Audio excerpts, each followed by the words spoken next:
सबसे पहले मेरे घर का अंडे जैसा था आकार। तब मैं यही समझती थी बस इतना सा ही है संसार। फिर मेरा घर बना घोंसला सूखे तिनकों से तैयार। तब मैं यही समझती थी बस इतना सा ही है संसार। फिर मैं निकल गई शाखों पर हरी भरी थी जो सुकुमार।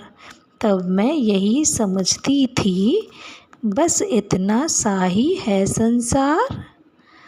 आखिर जब मैं आसमान में उड़ी दूर तक पंख पसार, तब समझ में आया मेरी बहुत बड़ा है ये संसार।